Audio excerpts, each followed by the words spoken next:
I go for refuge until I'm enlightened to the Buddha, the Dharma, the Sangha. By my accumulations of practice of giving and so forth, may I become a Buddha to benefit all sentient beings. I go for refuge until I'm enlightened to the Buddha, the Dharma, the Sangha. By my accumulations of practice of giving and so forth, may I become a Buddha to benefit all sentient beings. I go for refuge until I'm enlightened to the Buddha, the Dharma, the Sangha. By my accumulations of practice of giving and so forth, may I become a Buddha to benefit all sentient beings. Om ye dharma hetu prabhavam hetum tesham dathagato yavat nirodha evam vati mahashramanaye svaha. Om ye dharma hetu prabhavam hetum tesham dathagato yavatat tesham chayo niro evam vati mahashramanaye svaha. Om ye dharma hetu prabhavam hetum tesham dathagato yavatat tesham chayo nirodha evam vati mahashramanaye svaha. All phenomena arise from causes. The causes are taught by the Tathagata, the cessation causes as well as taught by the great seer. Okay, I don't know if everyone's here. Is anybody missing? All here?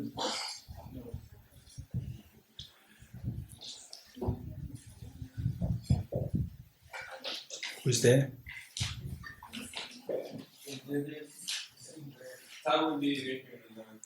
Huh? Okay, it's fine. So basically, what I'll do to share with you is that during the short break, Pravinji came to me and they asked me about, they say the people, they want to make offerings like a Guru Dakshina. Guru Dakshina meaning offering to the Guru. I'm not a Guru in the first place. Then the next point is that it may sound a little rude to say that, like this, just out of rejection. It's not out of rudeness, number one. Number two, that I know that some of you really feel that you want to make some offering. What I would suggest is that all the centers, they are so precious, extremely important. Not one particular center, but all the centers, extremely precious. Particularly, I would say Deer Park is a very vibrant center when many people have benefited.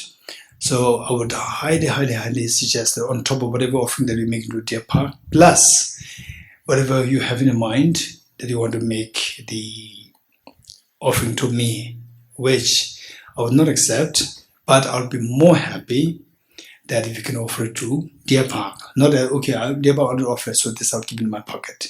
Instead of that, whatever you want to give it, the offer to me, if you can divert it to Deer Park on top of your offering to Deer Park, plus that you want to offer to me, you direct to Deer Park, I'll be very happy.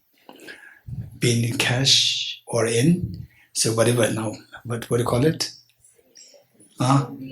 Digital UPI, electronics, GPay, whatever, the RPay, RuPay, right? So whatever means you want to offer, I would be most happy if you can not reconcile, but add to whatever offering that you want to make to Deer Park. On top of that, if you can add whatever you want to give to me, offer it to Deer Park, I'll be most happy, because every center requires help, particularly at this point, for centers to survive. As these centers, they are doing so good for the welfare. It's not funded by the government. Even the government is also, finding it difficult. So because of which, I'd be most happy if you support Deer Park. Yeah. Okay, this is what I want to share with you. Okay, now let's continue from where we left last time. So now it's easy. It's not that difficult. Now we can easily finish. Okay, we are verse 54. Okay. When any of the 6 internal entrances, meaning 6 internal the sources.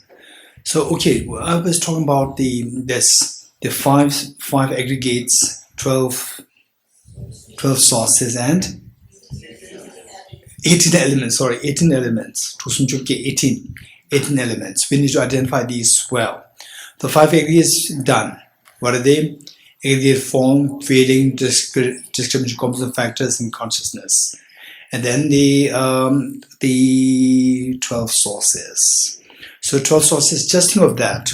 So finally, we interact with the world. We interact with the external world, internal world.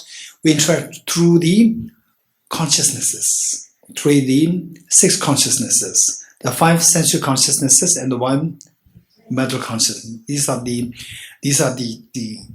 agents through which we interact with the world. So, which means that for us, when you say that, yes, I'm seeing this, I'm experiencing this, actually it's your mind which is experiencing this. For this, it requires the sources. It requires the sources to give you information. So what are the sources? Some give information, some helps take the information. So information are given by the 6 objects, and the ones which help you to pick up the information is the 6 sense sources. 6 objects, 6 sense sources. So total they are known as the 12 sources. 12 sources, 6 as objects and 6 as the senses to pick up the information. So these are known as the 12 sources. What are the 6 objects? What your eyes can see, visual object. What your ear can see, hear, auditory. Or in other words, in similar words, what your eyes can see, visual. What your ear can hear, sound. What your nose can smell. What the tongue can taste. What your body can feel, the tactility, right? So technically speaking, they are known as visual form, auditory, olfactory, gustatory, and tactility. So these 5 objects are there. These 5 objects, how we get access to them is with the help of the 5 plus the mental object. Yesterday, we cannot see that. Yesterday, past life, emptiness, we cannot see them through your 5 the senses. So there's a third the 6th category of the object, mental object, or the phenomena, mental phenomena. So a total there are 6 objects, and then these 6 objects this information should be given to you through these 6 senses. What are 6 senses? Eye sense, ear sense, nose sense, tongue sense, body sense, mental sense. 6 senses. So with these 6 objects, 6 senses, then you have these 6 consciousnesses.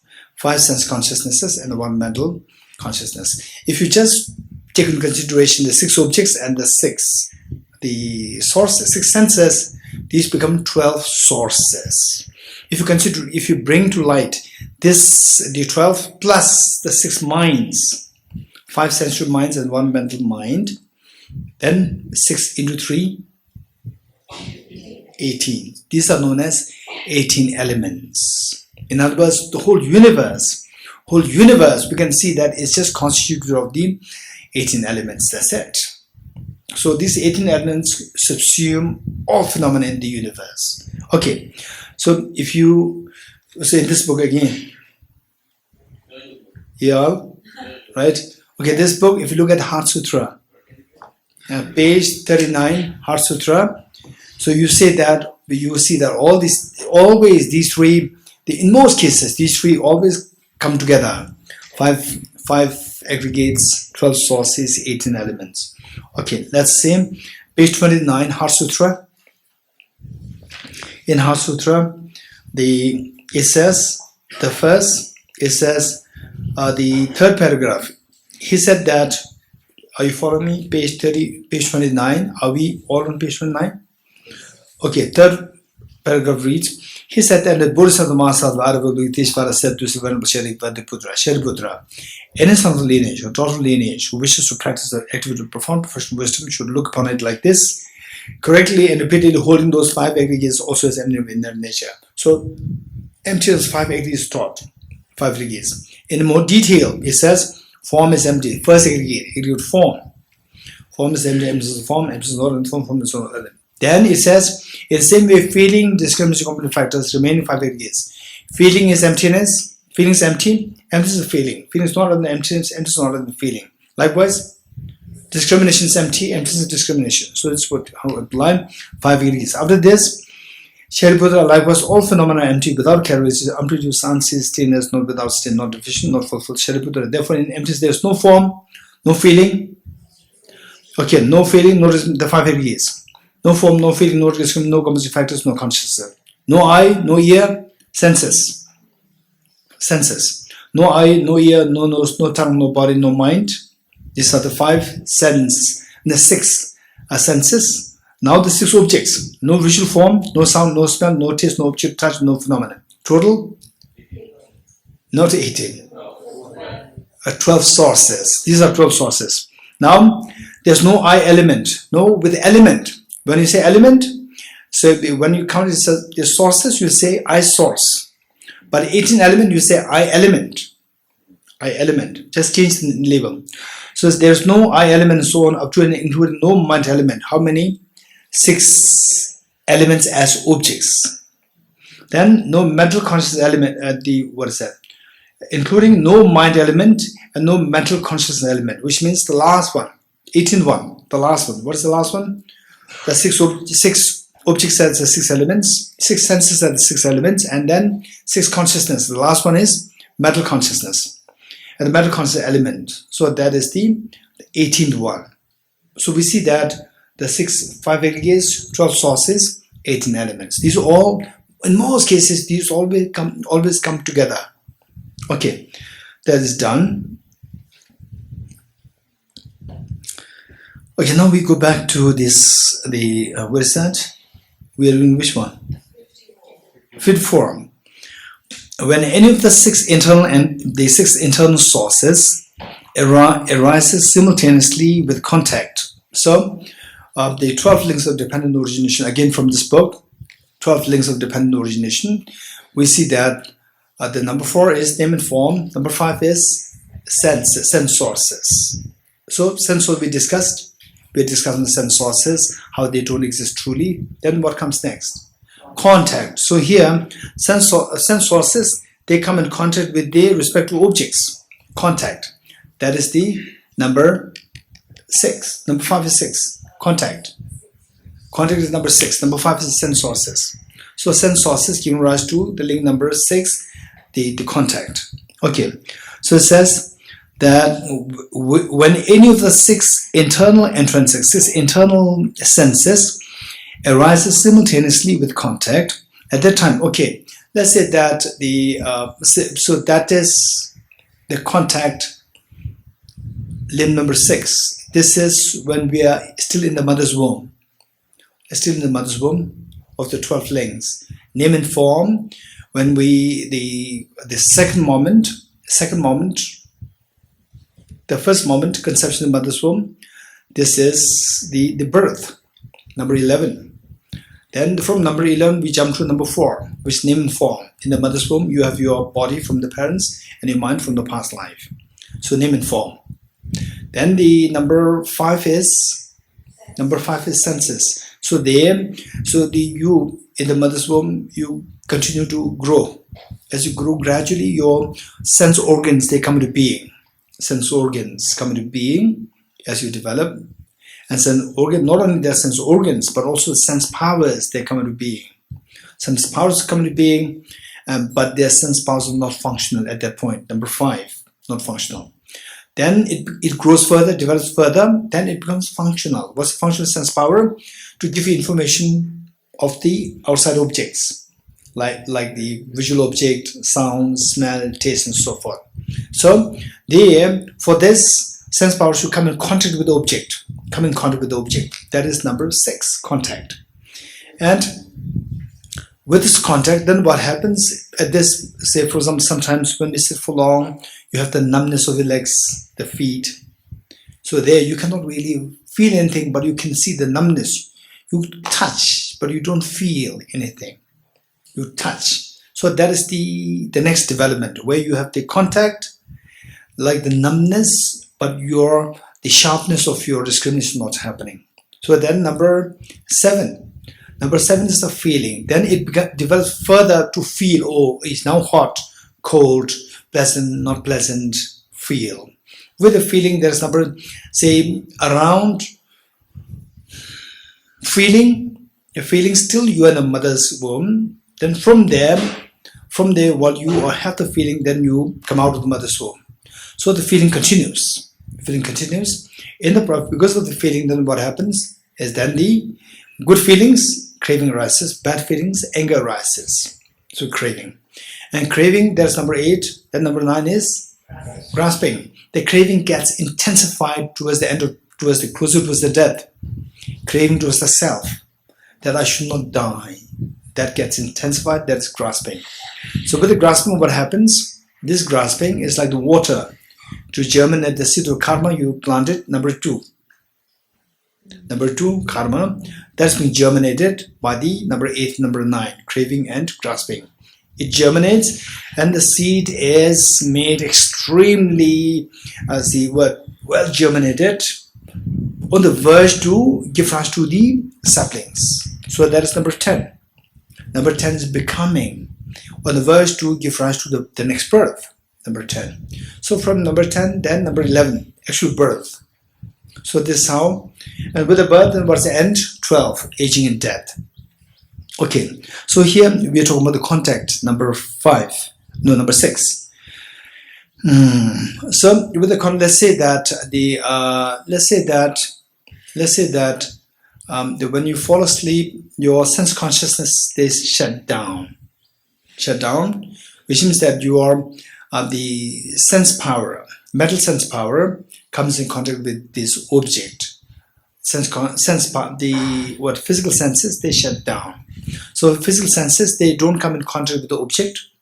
Only mental consciousness comes in contact with the object. Or let's say that your mind is into the music, or you appreciate the beauty of the sunlight, or sunshine. So there's appreciation of the visual, and let's say the ear is fine. Okay, your ear can hear something. It may not hear. If it's pin drop silence, then you cannot hear anything. And the body also, you don't feel anything, smell, no smell, but you are so just mesmerized by the beauty of the sunlight. It is sunlight in the daytime. So there is a visual object. So contact is the I sense power come in contact with the visual object. So the others, some of them are inactive. So what is active? What is inactive? So what is active and what is inactive? The senses, which means that the believing them to be objectively real. Objectively real, we see that they become again. They are there. They become unrelated. So what is existent should always exist.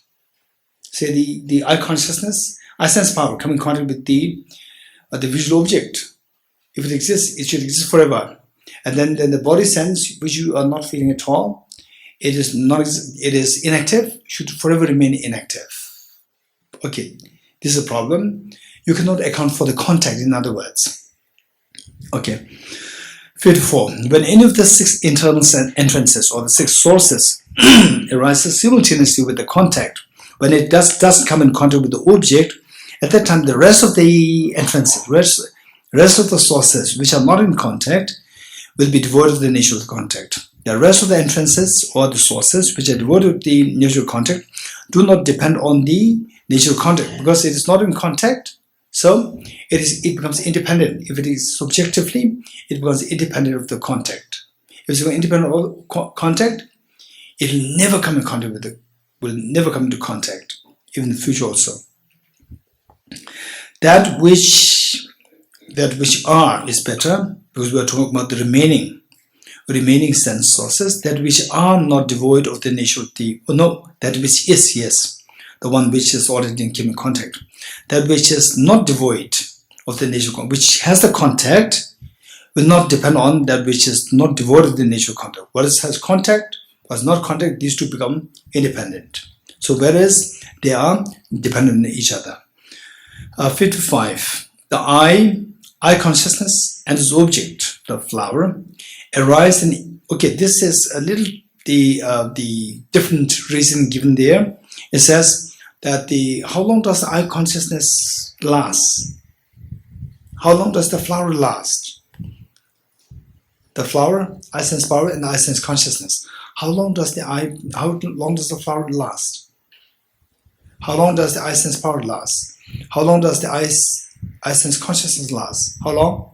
Anyone? Speak your mind. As long as we can see. Let's say if you look at it for 10 seconds. 10 seconds. But somebody said that even what we see as the flower, it is momentarily changing.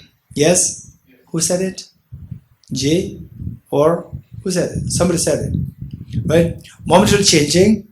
By the time you say that this is beautiful. When you say this is beautiful, the object which you actually were trying to point at is gone and you pointed to something else. It's already disintegrated so fast. So in our eyes, it's also like it comes and goes. It comes and goes. And if you think about it, if you think about it, it's quite scary.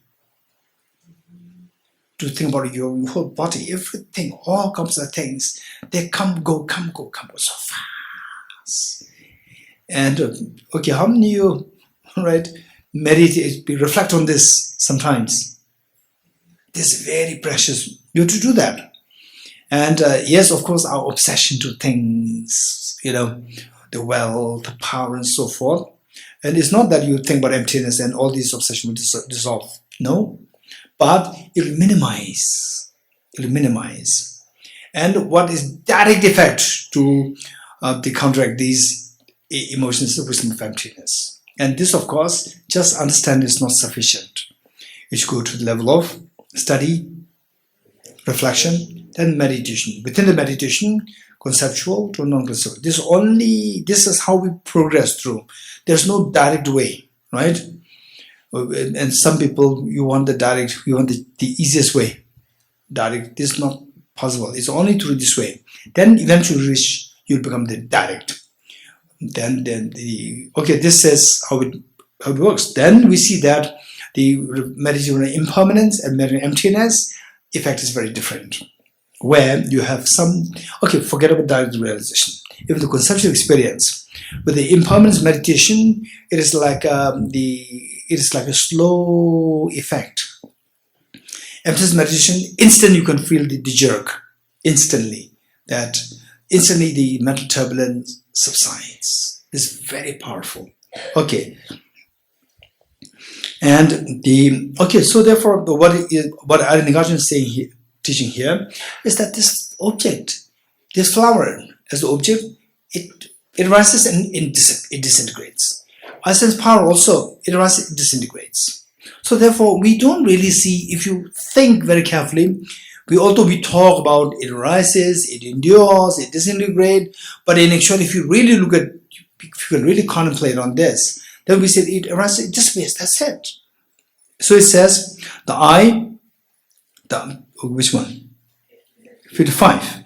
The I sense power, I consciousness and its object, the flower, let's say, they arise and immediately disintegrate.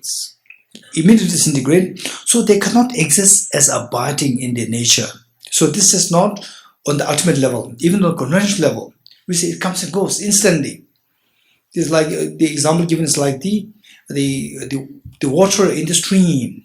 No water particle in the same place where you are sitting is never the same, because the very next moment the water molecules come there. So this is how the stream flows. As they cannot exist as abiding in their nature, and so those three cannot assemble, which means that there's no time for them to meet. They should meet object and the I sense power and as the sense consciousness. These three, the immediate preceding consciousness, these three should meet. So by the time they have to meet, the one is already gone. Something different comes into play. So therefore, they actually, from this point of view, we see that they actually don't ever meet. Okay. Abiding in their nature, and so those three cannot assemble. When these three cannot assemble, then they cannot come in contact. Contact cannot exist. And if contact cannot exist, so they cannot be feeling. What is the next one after contact? Contact is number 6. What is number 7? Feeling. Okay, this is from the Wheel of Life. Wheel of Life from this book. The next is feeling. Without a contact, feeling cannot come into being. But feeling arises, right? We feel experiences, happy, not happy, right? Okay, feeling. So this is all, you do this analysis, we see that you cannot posit the feeling arising. If the feeling is arising, but we feel something. So what is this? Then you realize that this is like illusion. You're getting it? What we're feeling is like illusion. Feeling. 56. Okay. Now the opponents, what they say is that, but the consciousness does exist, because the consciousness arises by dependence on the senses. Consciousness arises in dependence on internal and external influences, not sources. Internal is sense powers, and external is the objects. External is objects, and the internal is the sense powers. So by dependence on these two, the consciousness arise. Because consciousness arises in dependence on sources of influences, so it is like a mirage. So that because of this, they come to being. But how? Objectively, you cannot identify that. Somehow it's arising. But depends on these. Independent of these, they don't arise. But depends on these, they arise. How they arise? When you look objectively, you cannot explain it. It's not there. So it's like a mirage. You can perceive that, but from the object it's not really there. So it's like mirage. Like mirage and illusion, which are devoid of inherent existence. 57. Okay, this is easier. How the consciousness and the object, these two are mutually dependent. Consciousness cannot arise without taking its objects. Consciousness arises only but depends on the object. So it depends on the object of knowledge. Object of knowledge means object. Then the object of knowledge, object cannot arise without depending on the consciousness which apprehends it. So the subject and object, these two are mutually dependent. Therefore, because they exist in a mutually dependent way, both of them lack inherent existence. Object of knowledge and the apprehension of the object do not exist inherently. Therefore, the person who knows the object, since object and the mind which sees the object, they don't exist inherently. Who is seeing this? I'm seeing this. Even this I exists by dependence on the mind which perceives the objects. So again, that is also, even the perceived person is also empty of true existence. Therefore, the person who knows the object does not exist inherently. 58. Okay, this is the one. The background is that then the opponent said that, but things do exist truly, because the Buddha taught that composite things are impermanent. If the composite things don't exist, how can the Buddha teach that the composite things are impermanent? So the Buddha taught that composite things are impermanent. Now, Nagarjuna is saying that if things are impermanent, the way you said, impermanent means it should change. If it changes, it should not remain static. What exists should not remain static.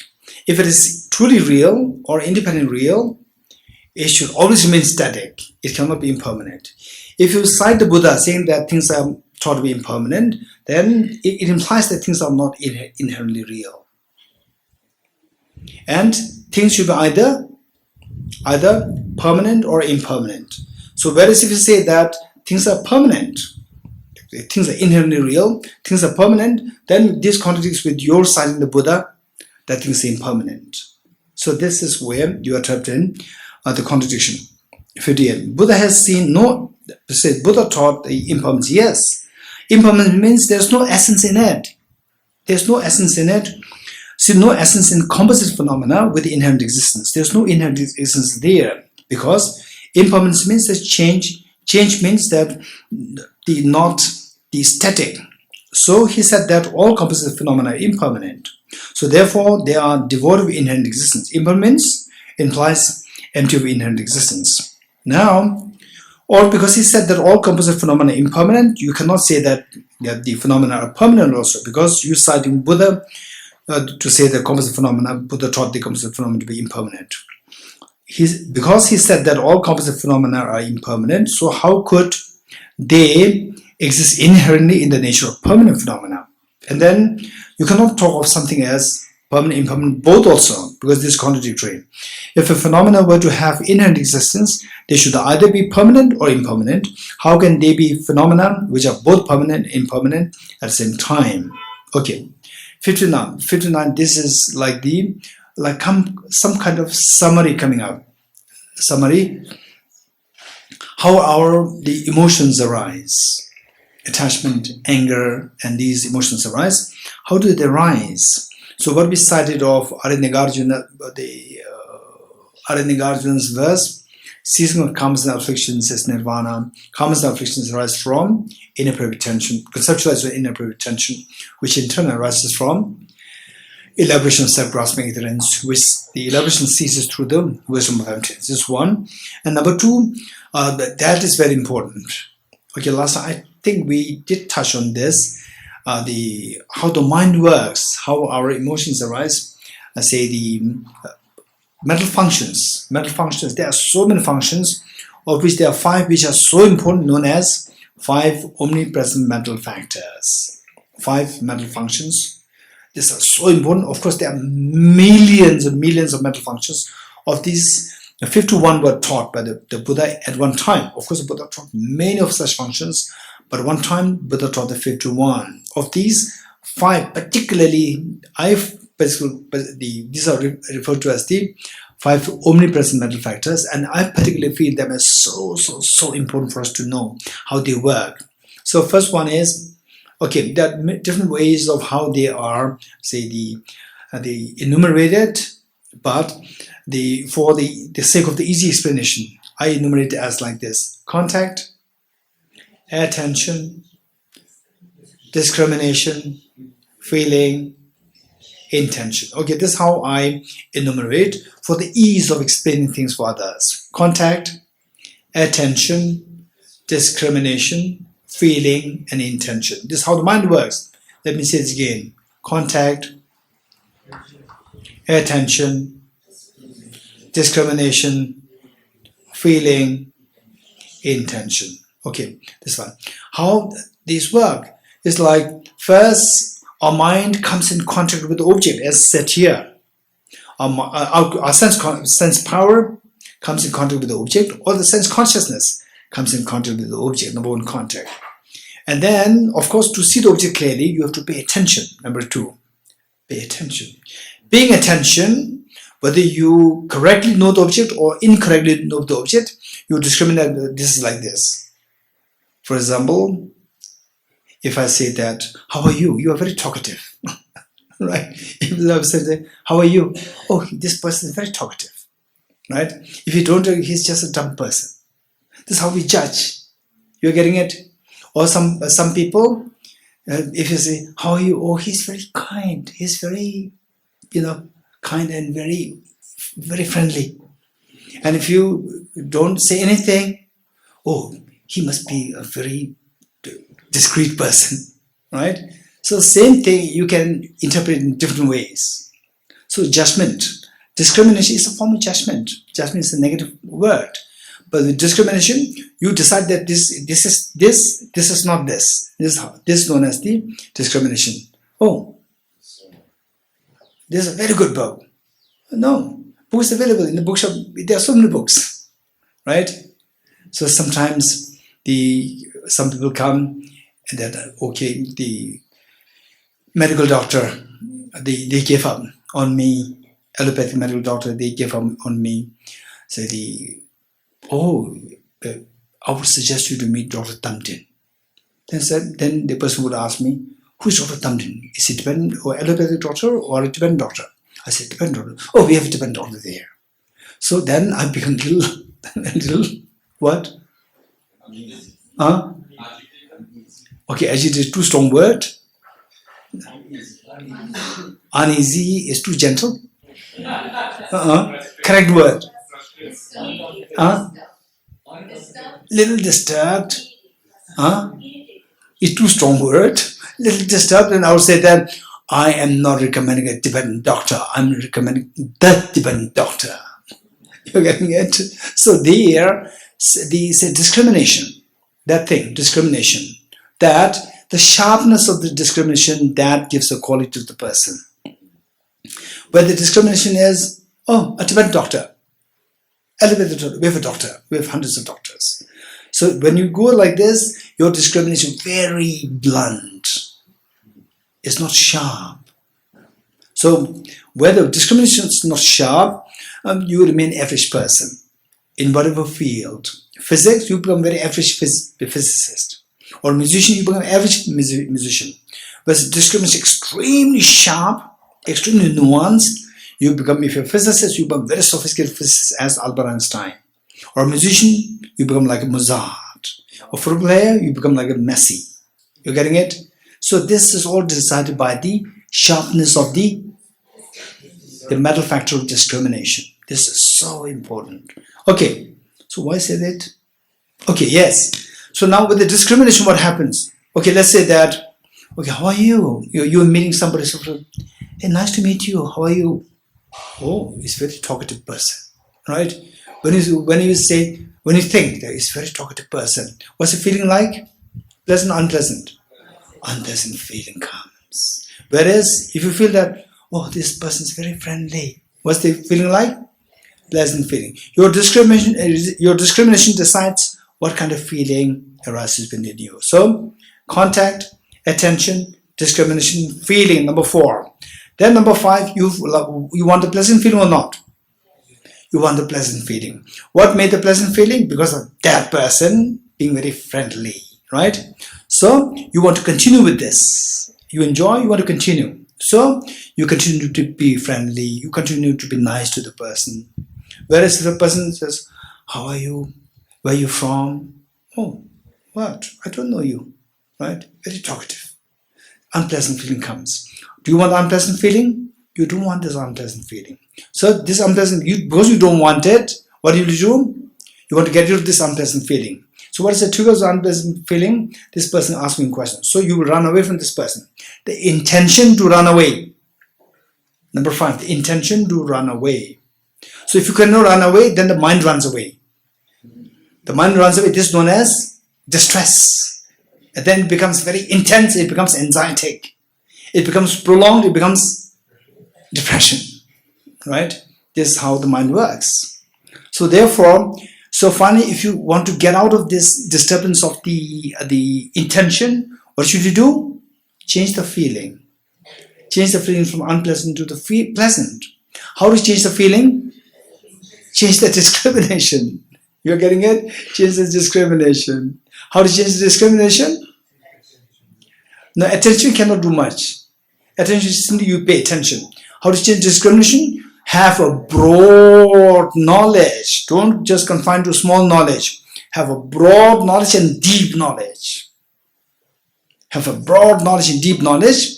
And even the broad, deep knowledge, people can still be very judgmental. What is lacking? Your mother will never be judgmental. Because if somebody is very judgmental, there is feeling of love is missing, affection is missing. Okay, first love is missing. Then to make it very expansive, the love should be unconditional. If it's conditional, it will be biased towards some people and it cannot spread to other people. So to make it very pervasive, it should be unconditional. Okay, good. So this is how it works. I don't know why I said this. Okay, yes, this is very important. Now, what we are saying here, which verse is that? So, 59. Through superimposition, one develops the three distorted preconceptions towards pleasant feeling, unpleasant feeling, repulsive, unpleasant feeling, and neutral objects. So, say, contact, attention, discrimination, feeling. So, the feeling, there are three kinds: pleasant feeling, unpleasant feeling, and neutral feeling.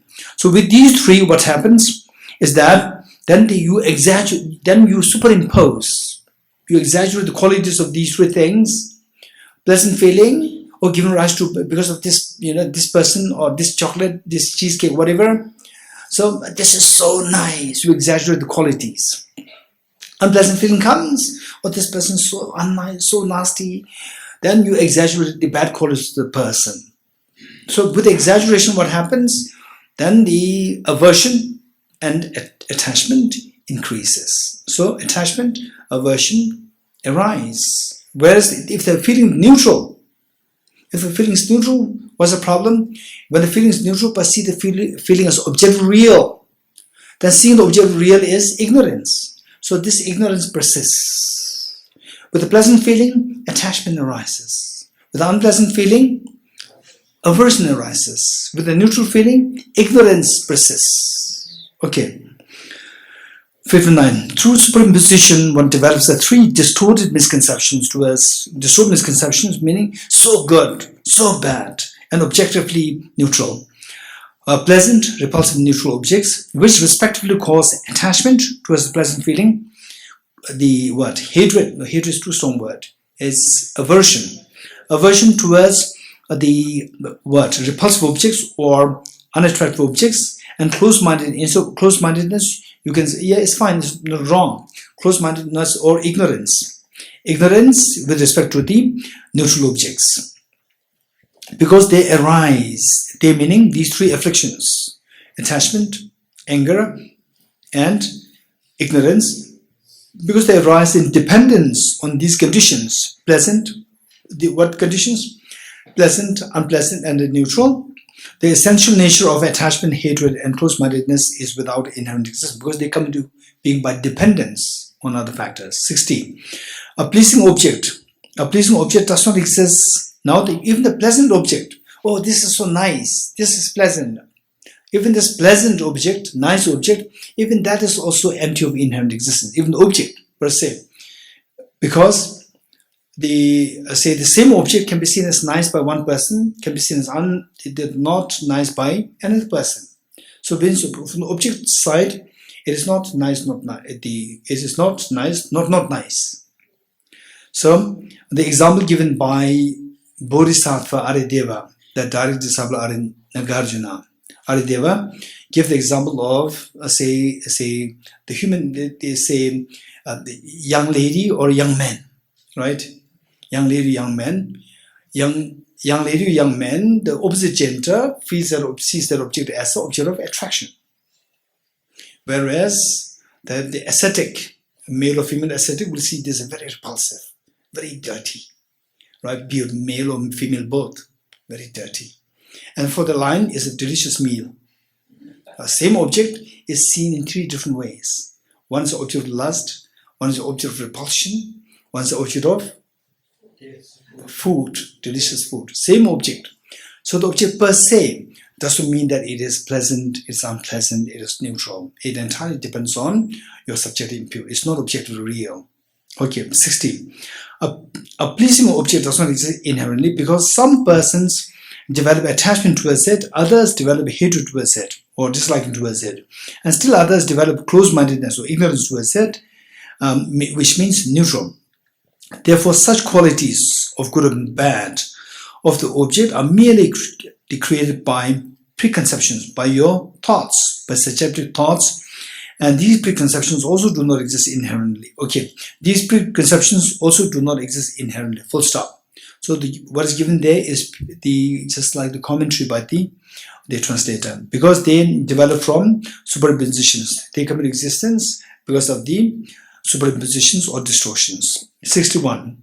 Whatever may be an object of examination does not exist. Okay, now anything that you substitute to analysis, you see that the object does not exist inherently.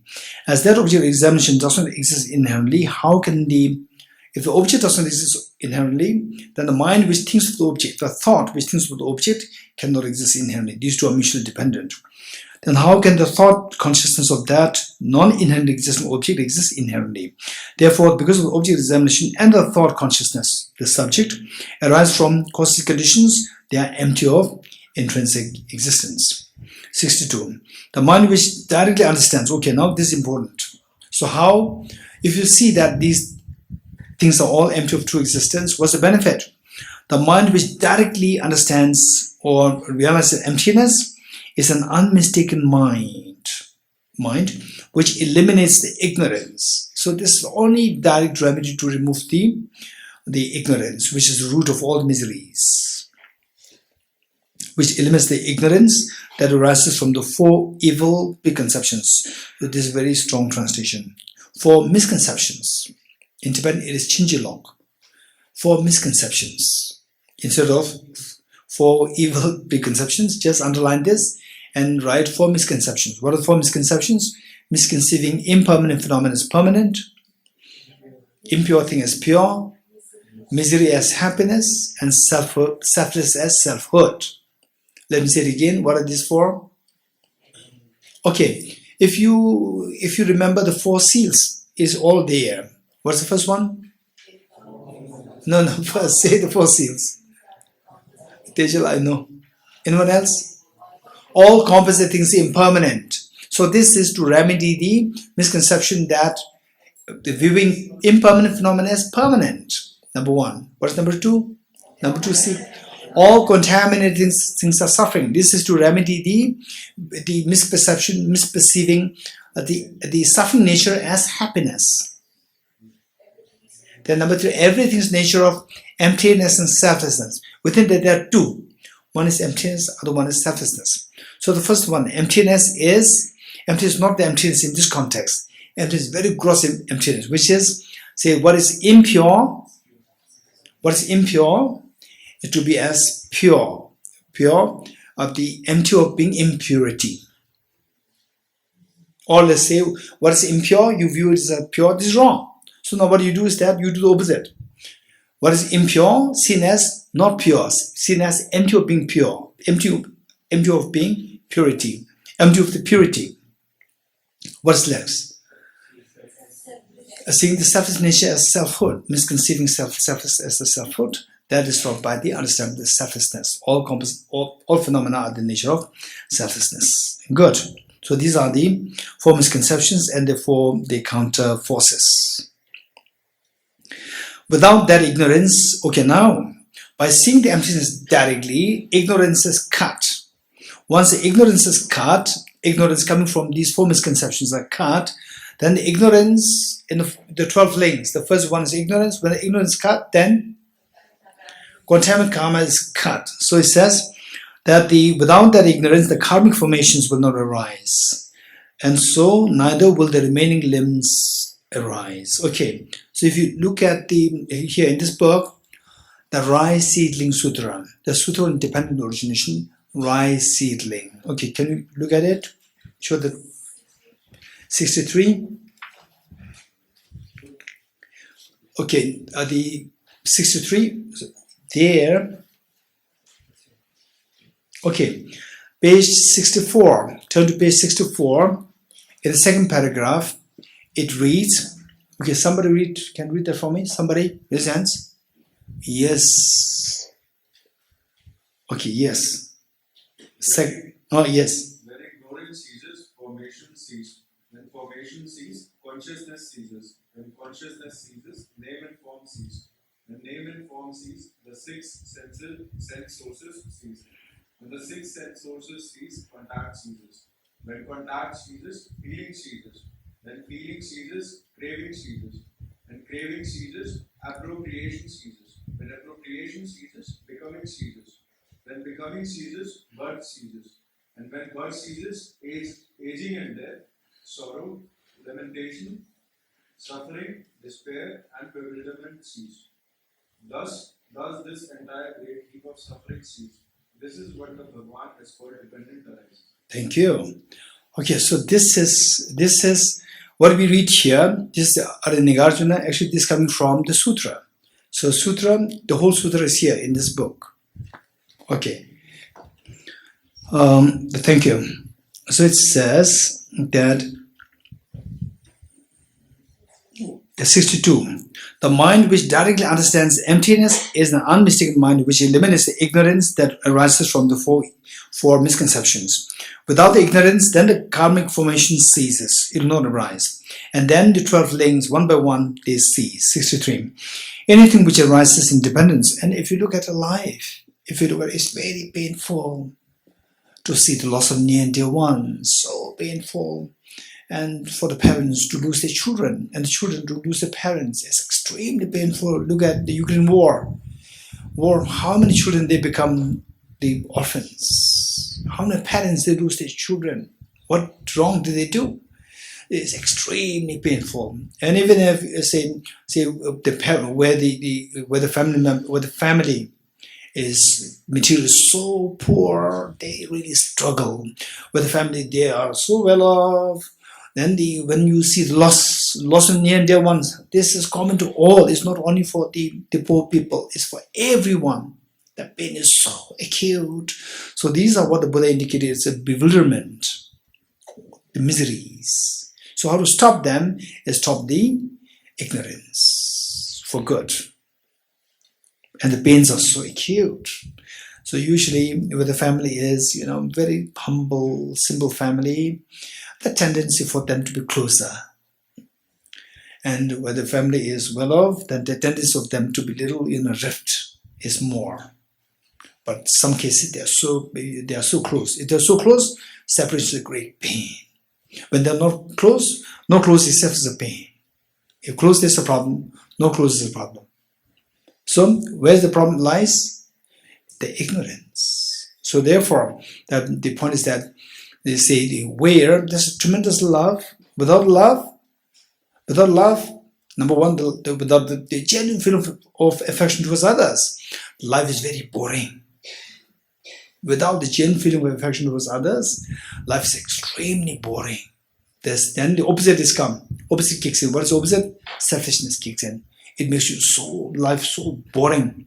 And when the affection is so intense, the separation is so painful. Right? So, what do you want? So I'll give you two options. One is so much love. Okay, no love, no pain. What is that? There's one expression. No pain, no gain. Right? Otherwise, no love, no pain. This is one option. Number two, so much pain, so much love, and so much pain. This is what many people go through.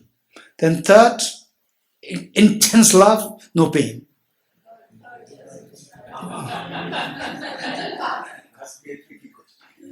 Everybody goes for the third. Yes, you have the right to this. Right? No pain. What is that third one? If Shita tell me, what is the third one? Love is intense, pain is zero. Right? No external factor can create pain in you. Right? And your love is so expansive. When do you reach that? So where your mental stains are removed, what attracts this pain? Self-grasping, ignorant, self-centered attitude. These two attract the pain. You're getting it? When these two are removed completely, pain becomes zero. And nothing stops your mind. Mind flows so freely to all beings. Infinite. The love and affection is there, but the pain is zero. So for this, the solution is practice wisdom of emptiness and practice the unconditional love. Practice bodhicitta.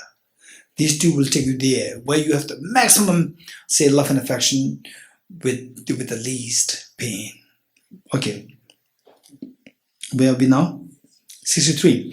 Anything which arises in dependence on any causes will not arise without those causes, which means that where there's dependency there, then the invariably it becomes empty of inherent existence. Hence, functional things in the form of produced phenomena is not inherently real. When the functional phenomena is not real, then the non-functional phenomena also should not be real, because these two are dependently originated. And non-functional things as unproduced phenomena would be empty of inherent existence, which is the natural state of nirvana. Meaning that this is very important, natural state of nirvana. So where the functional, non-functional, composite, non-composite phenomena, they're already empty right from the beginning. But we don't feel the nirvana. When we experience it, then we feel the nirvana. When we experience functional, composite phenomena, non-composite phenomena, they're all the empty of objective existence. At that moment, instantly your mind will go into a very different plane of reality. Experience. Extremely peaceful moment. That the experience of the peaceful experience of the mind. So that where you could feel the absolute peace. This is the natural nirvana. 64. The teacher, the Buddha, said that conception of true existence of functional things which arise from causal conditions is ignorance. Where you see things which are real, that is ignorance. From this ignorance arise the 12 links of dependent origination. 65. Understanding the non-inherent existence of things means seeing the reality. When you see that things don't exist inherently, this is seeing the reality. That is emptiness, which eliminates ignorance about the reality of things. This brings about the cessation of ignorantly grasping at the apparently true existence. With eradicating ignorance, then the grasping at the objective existence stops. From that, the 12 links of dependent origination cease, which is already read before. Okay, let's see. This is interesting.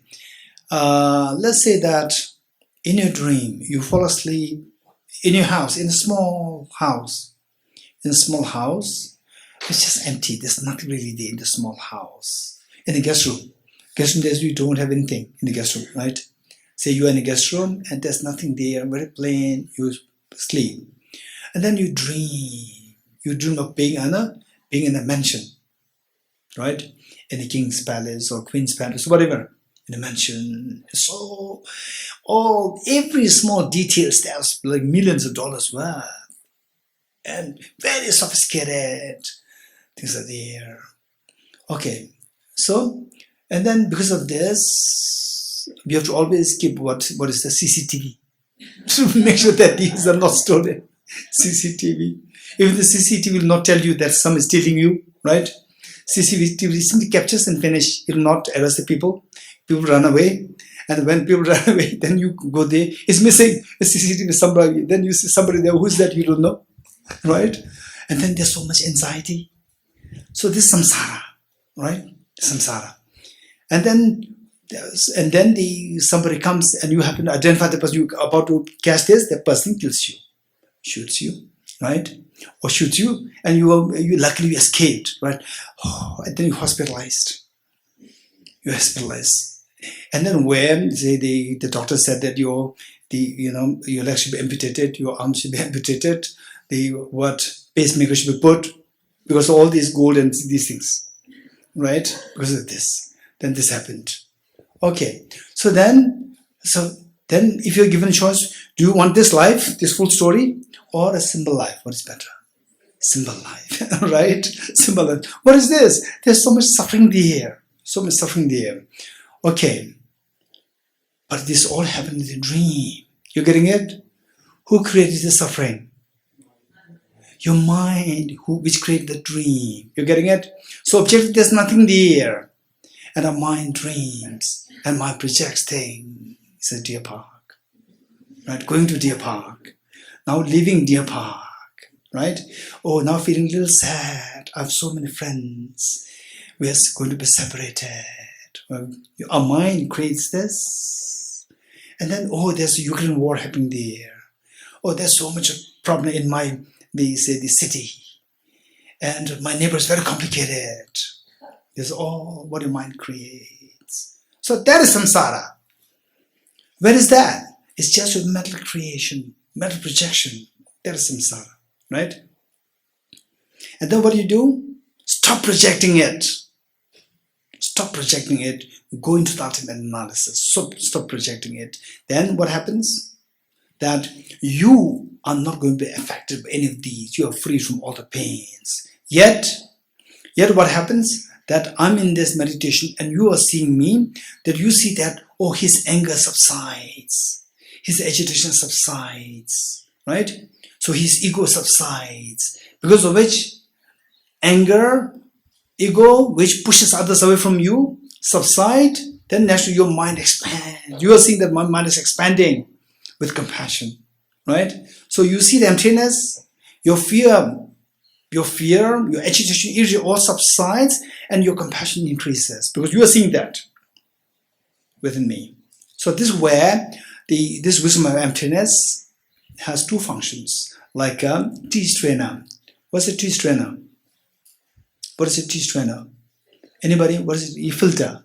So what does it do? Anybody? Younger one? Younger one? Huh? Drinkable tea. Very good. It separates the tea leaves, the non-drinkable tea leaves, residual tea leaves, from the drinkable tea. So, with wisdom of emptiness, say your mental agitation, mental disturbance, like the residual tea leaves, they are being stopped. And then compassion, which is so precious, like the fresh tea, it let the fresh tea flow very naturally. It will not stop the fresh tea. It stops the residual tea leaves. You're getting it? It'll stop all the negative thoughts, blocks all the negative thoughts, and let all the positive thoughts flow effortlessly, seamlessly. This is the wisdom of emptiness. Okay. Where are we now? 65. Okay. Understanding the non-inherent existence of things means seeing the reality, which eliminates the ignorance about the reality of things. This brings about the cessation of ignorance, grasping the apparently true existence. From that, the 12 links of dependent origination cease, bewilderment, all these miseries stop, and your compassion increases, grows. 66. Produced phenomena are like, okay, now, like the example given. Produced phenomena that we see around, which are produced, which are originated from the cosmic conditions. They are similar to a village of Gandharvas. Okay, Gandharvas is described as the smell eaters. There's the one spirit who feeds on smell. And Gandharvas are very interesting creatures. It says that they can form their towns instantly and can be demolished instantly. And the Gandharvas, they are so expert, particularly their uniqueness about them is that they are so expert, they are great musicians. Gandharvas, they are great musicians. And my teacher in Sara, how many of you have been to Sara? Okay, many of you. In Sara, when the Sara was first, my teacher, Venerable Geshe, Losang Gyaltsab, a great bodhisattva. So those people who, been there and receive the benefit, you have to know how it came into existence. It was a barren land, and in the month of the April, scorching heat. There just one or two trees there. My teacher, who was already in his late 60s, he would. Tomorrow, the next day is Sunday. He would say, this Saturday, he would say, Dorji, tomorrow you are coming with me. So my Sunday gone. So I have to go with him. And then they say no food, just a simple. You'll get a simple tea there with a small stove. The car driver, he will make a tea there. That's it. And then my teacher, sometimes I used to feel a little, uneasy. Oh, I lost my holiday. I lost my weekend. Then when I look at my teacher, wow, I feel so embarrassed that look at my teacher. He's already in his 60s. I was just in my 20s. And under scorching sun, he could not feel the sun. He was just thinking about how to build an institution. And he would give me all his thoughts, his ideas. This will become like this here, prayer hall is going to be there. These are the dormitories for the boys, the girls, office. And whatever he said, I have to note it down. I've noted it down, and when I feel a little, say, tired, when I feel inspired. Like, just under the scorching sun, he sits there, and with this stick, he would just draw on the bare ground. And then I have to just write it on the paper, and then make a proper, write it on a graph paper. Right? And then I have to take it to the proper engineer and architect, and they will do the proper designing. So I was so fascinated by what do you say this? Gandharvas. So my teacher, what he used to say is that, and nearby there was a village there which is unseen from the place where Sar Institute was created. The village was there, but just sitting there like this, you cannot see the village. And my teacher said that he is a brilliant logician, philosopher, psychologist, a great bodhisattva.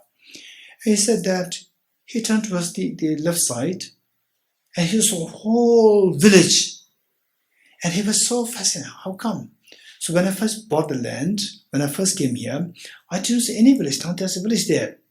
Again, he just ignored it. Again, he looked at it. It's still there. It's still there. And again, and during the next time he looked, it's nowhere there. So this, he said, very likely this is the Gandharvas. And was, say it again?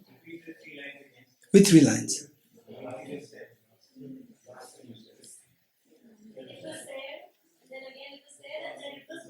Okay, during the third, when you look at it, the third time after a while is gone.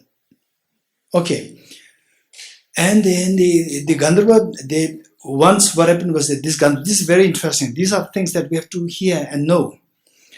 And don't worry, we'll complete it now.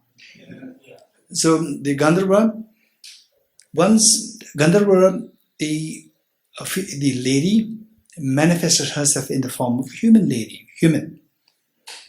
And she and the human gentleman became, like a couple.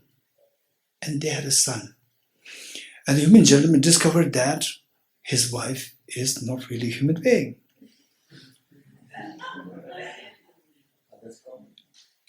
And then of course, she was somehow, whatever this husband did, she was psyched out. And she's actually not a human being. But she already had a son, a human son. And the mother, as a mother, she's always remembering her son. And one day, she went where there was a huge public gathering. She again came in the guise of the human being and was checking with people, do you know this family? Family means her son, her son. And then finally she met somebody who said, yes, I know there is a man there and he has a son. And then this lady said that this musical instrument, please give it to the boy there, and tell him that this is from your son. This is from your mother. And tell him to keep this well, and this will help you survive your life. This will help you earn your living. And the man gave it to the boy, saying that this is from your mother. And where's my mother? Right? Oh, I just met her in the crowd, and I don't know where she is now. But she is very insistent that you should keep this, and this will help you to earn a living. And then he became a very famous musician, because this musical instrument is something of the Gandharvas. They are so expert in music. Yeah. So this is a little bit of a Gandharvas. So here is a 66. Produced phenomena, which means the functional phenomena or impermanent phenomena. They are similar to a village of Gandharvas. And illusion, they are like illusion. And this one, which is, I think, the mist, is mirage. Also, there's mirage there. I think this is missing there. A mirage, a hair net in the eyes, meaning that your eyes can see the hairs falling when you are 40 plus. Particularly 50 plus, sometimes you will see hairs falling, right? Hairs falling and the bees buzzing here and there. So this is indication that you are either you have some defect in the eyes or you are 40 plus. So if you're 40 plus, don't worry. That's a natural phenomena. Okay. The hair net in the eyes and form a bubble, an emanation, a dream, a circle of light produced by whirling firebrand. Like there's a fire, you just move it. It's like there's no really like circular fire. It's just only one small piece of fire. But when you do this, it's like this is all optical illusion. So likewise, all phenomena, they're like there's the illusion. 67. There's nothing which exists inherently. In that fashion, even non-functional things do not exist inherently. Therefore, functional things which arise from causative conditions as well as non-functional things are empty of inherent existence. 68. Because all things are empty of inherent existence, because of this, the purest Tathagata, the Buddhas, Buddha has shown the emptiness of inherent existence of dependent arising as the reality of all things. This is the ultimate reality. Okay. What's the ultimate reality? What's the ultimate reality? Kate, what is the ultimate reality? Emptiness of inherent existence, right? The state of emptiness of inherent existence, or just say emptiness of inherent existence, that is the ultimate reality. And if somebody asks you, why this ultimate reality? How is ultimate reality? How would I answer it? How is emptiness ultimate reality? Anyone? Oh, anyone? Anyone from the NMC or whatever, from wherever? How is emptiness of what? Kate, what did you say? Emptiness of? Emptiness of inherent existence, emptiness of objective existence is the ultimate reality. How is it ultimate? Anybody? Presents. Tejala? Because upon ultimate analysis, we don't find anything to exist inherently. So the not finding of anything to exist inherently is called the ultimate. So why? This is the same question. Non-inherent existence, right? Not finding inherent existence is non-inherent existence. How is non-inherent existence ultimate reality? This question. Okay, what is the flip side of emptiness? Dependent origination, right? So how is dependent origination not the ultimate reality, and how is emptiness the ultimate reality? Anyone? Wow, okay, Ipshita, I'll be so happy if you can give the correct answer. Yes. Because of the permanence and impermanence of divine origin and ultimate reality. Dependent origination is not the ultimate reality. Emptiness is ultimate reality. How is emptiness ultimate reality? Because dependent origin is the impermanent phenomena and No. Dependent origination is applicable to all phenomena, permanent, impermanent, both, not only to impermanent phenomena. Okay, Divya?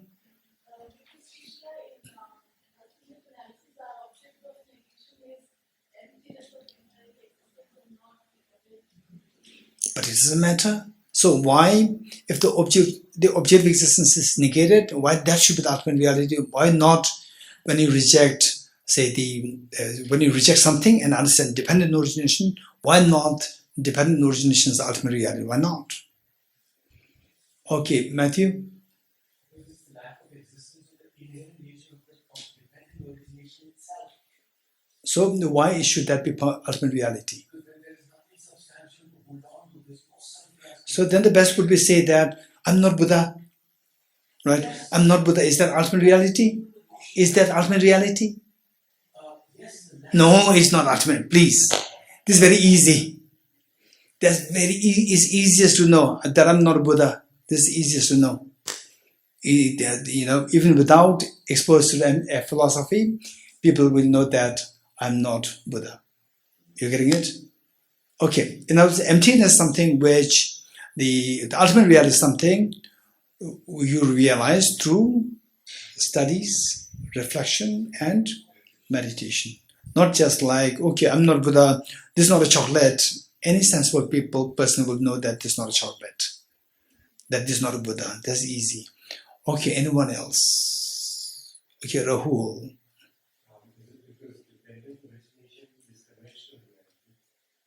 So how is dependent origin the conventional reality, and why it is not ultimate reality? Anyone else? Yes. It is not ultimate reality because it is composite. Which one? Dependent origination. No. So what Ipshita said, dependent origination is applicable to both composite and non-composite phenomena. It's not only confined to the composite phenomena.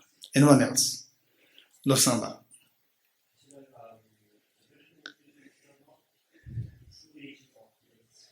Why? How not?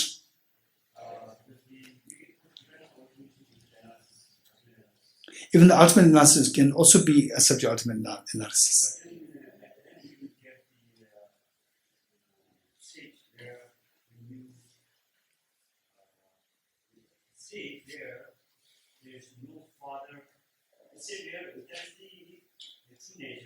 So how is it true nature?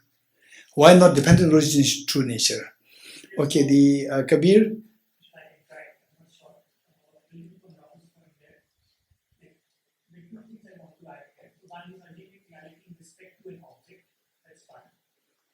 Instead of saying that ultimate reality, ultimate reality in respect to an object. And the second thing I would say is ultimate reality, the analysis is moving closer to the object. I don't think the Buddha said ultimately with respect to something. What is that? No. That's what he said. The Piyas Tathagata has shown the emptiness of inherent existence of dependent arising as the reality of all things. He didn't say that the ultimate reality or with respect to this object, right, in general. Okay, here, Vijay. You already told the answer. Because ultimate reality is realized. So you can realize emptiness but not dependent origination through meditation. No, of course, we can realize impermanence through meditation. We can realize the sensation through your meditation. You can realize the breath through the meditation. Subro? Of course we can negate. The objective existence of the emptiness can be negated. Okay, no answer.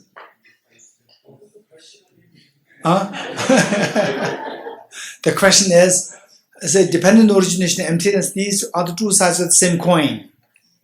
Emptiness is referred to as the ultimate reality, and dependent origin is not ultimate reality. How is the emptiness the ultimate reality? Yes. Maybe it's just a convention. Even mobile is also convention. Is this ultimate reality? But you could call it opposite. You could call it where. No. Okay, you can call, but for example, say my name is Dorji. You know what Dorji is? Dorji means diamond. I'm not a diamond. I'm a human being. You are getting a call, but it's not diamond. It's simply because you change the name does not mean that it becomes that. You're getting it? Okay, I'm looking for new hands. Something that can be grasped but cannot be explained. Okay, that's interesting. Something which can be grasped, which cannot be explained, which can be expressed. Okay, you can grasp emptiness. You can grasp emptiness. You can see it, but you can't show it. You can show it means? Nagarjuna showed us.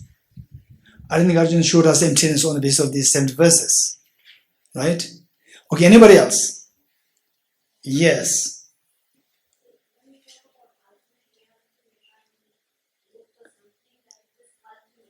Oh.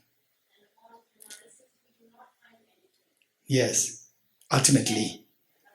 Yes. Okay. Close. It may be very correct, but I would say close. Anyone? That's very close. Okay. Kate? In dependent origination, we affirm something, and in emptiness, it is affirming negative, and emptiness is non-affirming negative. We don't imply anything there. Okay, if it doesn't imply anything there, why should it be ultimate? For example, let's say the flower is not chocolate. I don't drink coffee. Which means I just reject drinking coffee. I do not imply anything else. Is it the ultimate reality? It's not ultimate reality. Anybody knows that? Okay. Vedant? Not wisdom of emptiness. Wisdom of emptiness is not ultimate reality. It's a composite phenomena. Ultimate reality should be non-composite phenomena. No. Oh, no. Okay. Let's say that. Say if one key does not unlock a door, no matter how much you put it will not unlock. Right? So therefore, I don't want to see the old keys all the time. I want to look for new keys. Or you can have a master key, right? Anybody else? No. Okay. So what's the question?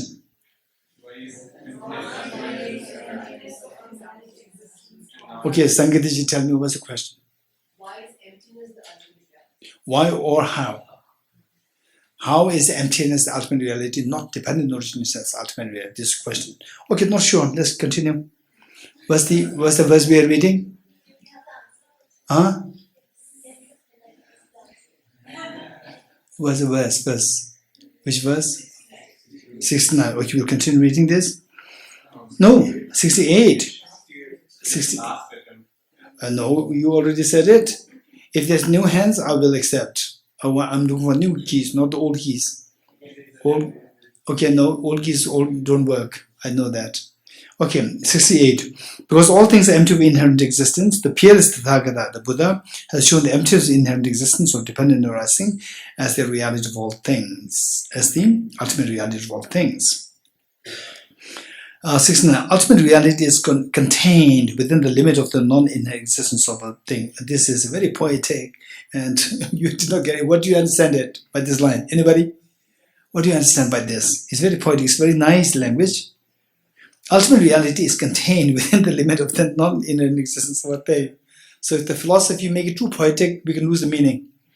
So what does it mean? What do you understand from this? Tejala? That all things are within the limit of non-existing inheritance. Huh? Hence, ultimate reality is always pervading. This is not the meaning. Anybody else? Yes.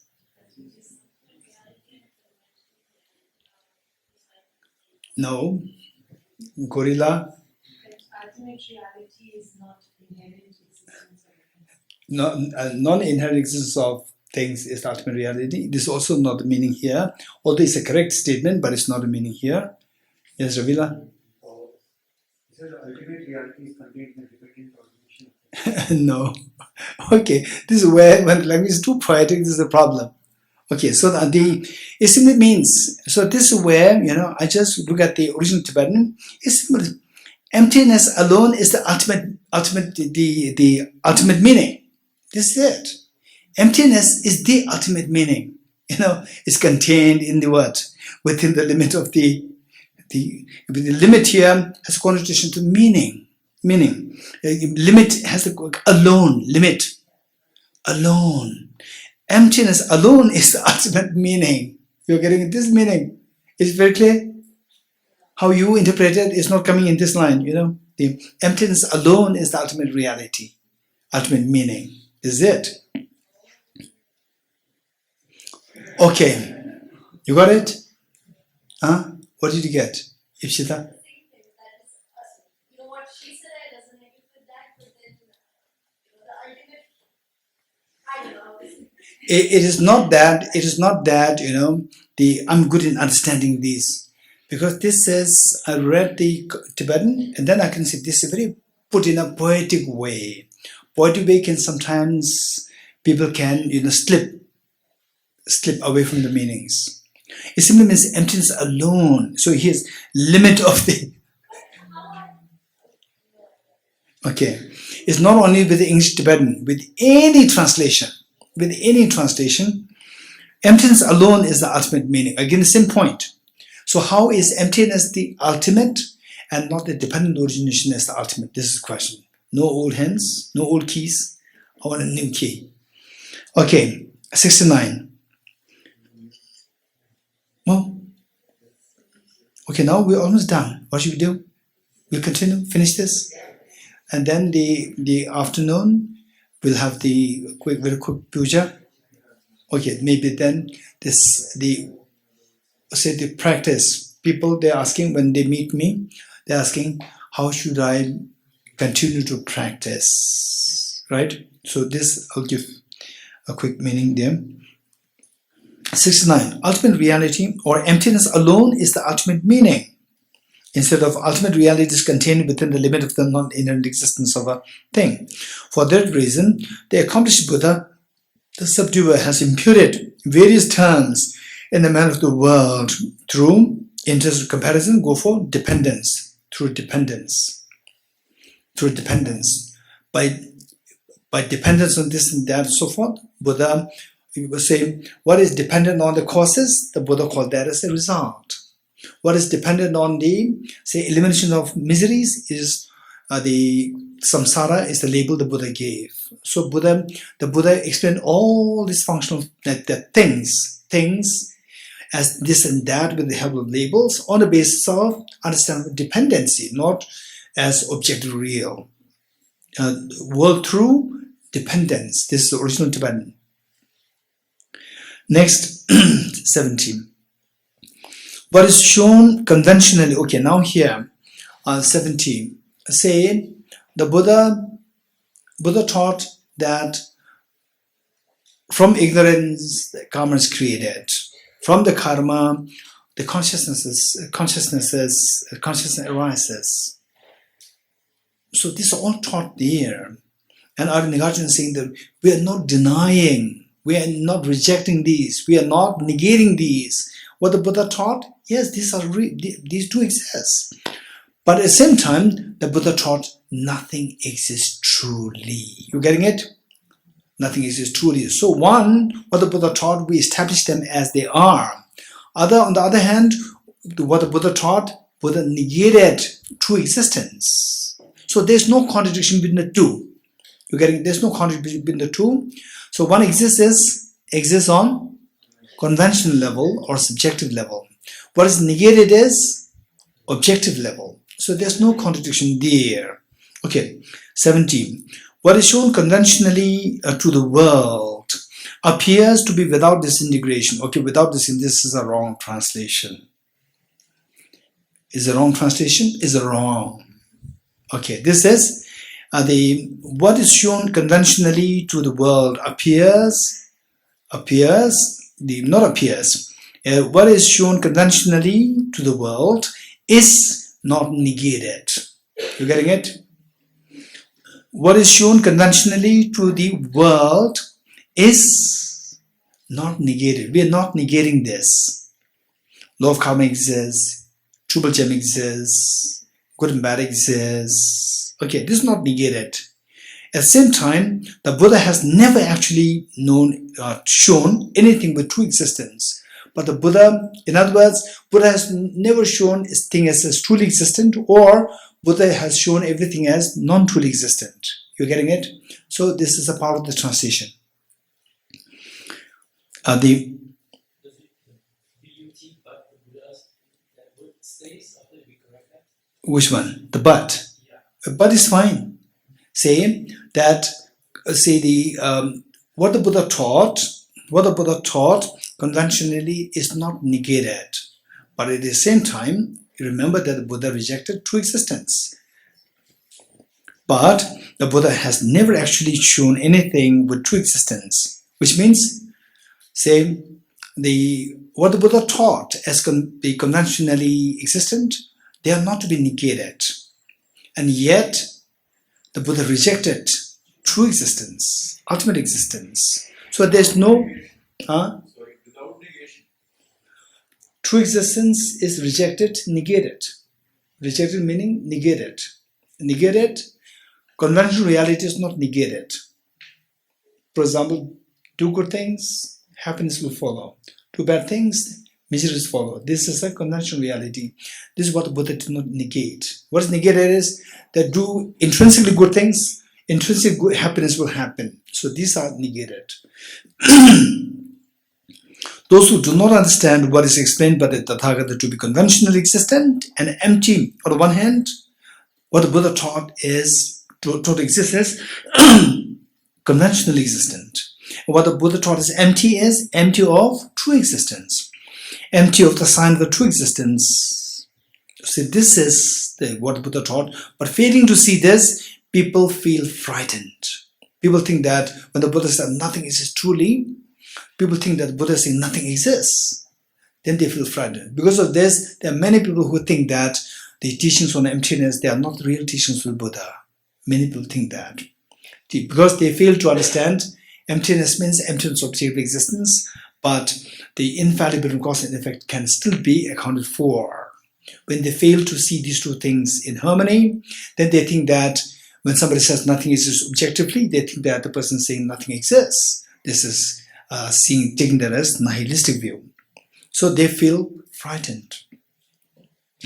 So Nagarjuna, I think in the Mula Madhyamika Karika said that, Mula Madhyamika Karika said that, say, this teaching on emptiness, for some people it gives fear. For some people it liberates their fear. For some people who understand it properly, it liberates their fear. Because the fear is grounded on the belief that things exist, objective real. Then seeing this emptiness properly, objective reality is rejected, and then the base of their fear dissolves and the fear dissolves. For the wise, it serves as a factor to dissolve your fear. For unwise people, it serves as a factor to, because they're seeing the emptiness and nihilism as same, it serves as a factor to create your fears.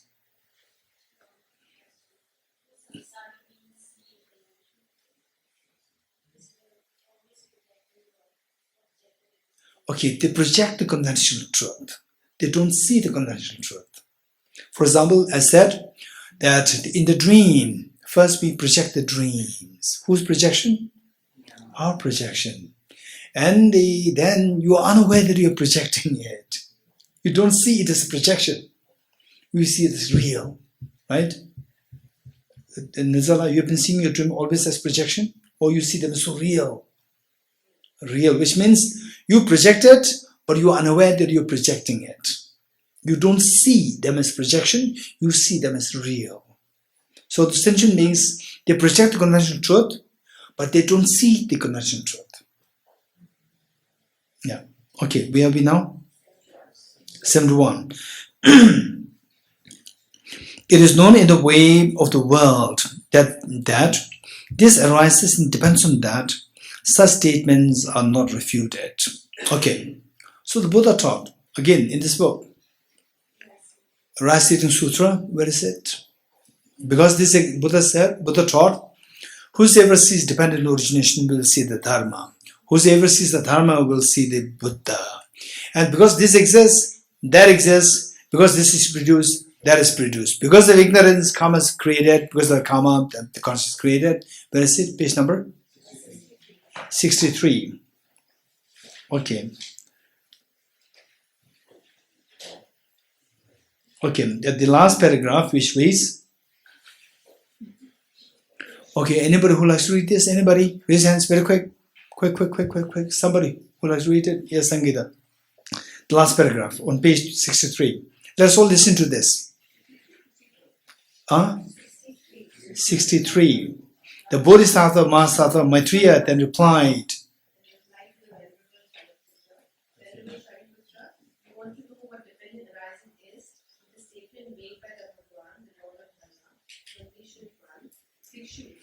Whoever sees dependent arising sees the dharma. Whoever sees the dharma sees the Buddha. Well, the phrase dependent arising means that because this exists, that exists. Because this is produced, that is produced. That is to say, ignorance causes formations. Formations cause consciousness. Consciousness causes name and form. Name and form cause the six sense sources. The six sense sources cause contact. Contact causes feeling. Feeling causes craving. Craving causes appropriation. Appropriation causes becoming.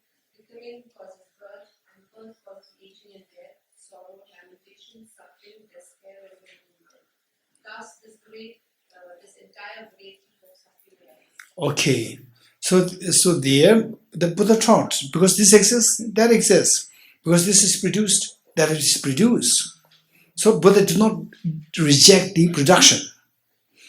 Because it's produced, that is produced. This is what the Buddha said. So this Nagarjuna is saying that this we have to accept it. Okay. Okay. 71. It is known in the way of the world that this arises in dependence on that. Such statements are not refuted. This is accepted. Because this is happening where? On what level? On the conventional level. But whatsoever arises dependently does not exist inherently. Inherent existence is rejected. And how can that non-inherent existence itself have inherent existence? In fact, that non-inherent existence must definitely not exist inherently or truly. 72. Those who have faith in the teaching of emptiness. Okay, now, once you get a good understanding of emptiness, what's the mark of understanding emptiness properly? What's the mark of understanding emptiness properly? But you don't fall into nihilism. So what's the mark of that? When you're able to say, while rejecting true existence, you're able to conform to the functionality of the world, that thing still exists. And your respect for law of karma increases even more. When that happens, it's the mark of you having understood emptiness. You know that by ignorance, your suffering increases. Ignorance ceases, your suffering stops. You're free from suffering. This is what you confess and you gain. 72. Those who have faith in the teaching of emptiness will strive for it through a number of different kinds of reasoning. Whatever they've understood about it in terms of non-inherent existence, they clarify this for others, which helps others to attain nirvana by abandoning grasping the apparent true existence of cyclic existence and non-cyclic existence, meaning true existence of samsara and true existence of nirvana. By removing this misconception, they attain nirvana. 73. By seeing these internal and external phenomena arising from mere cosmic conditions, they will eliminate the whole network of wrong views of believing things to be objectively real. With the elimination of wrong view, they will have abandoned attachment, close-mindedness or ignorance, and hatred or aversion, and thereby attain nirvana, unstained by the wrong views. These 70 stanzas explaining how phenomena are empty of inherent existence have been written by the teacher Nagarjuna and compiled by an unknown editor who referred to the better wordings and meanings of the translations by the translators Shunuchok, Nyen Dharma Dag, and Ku. Okay, we're done. So as tradition, I will just quickly read through from the verses, some of the first verses. The 70 stanzas explain how phenomena are empty of inherent existence. Prostrations is made to the youthful Aramajishri, arising, enduring, and disintegrating. Existing, non-existing, inferior, middling, and superior do not have true existence. These terms are used by the Buddha in accordance with all the conventions. Okay, good.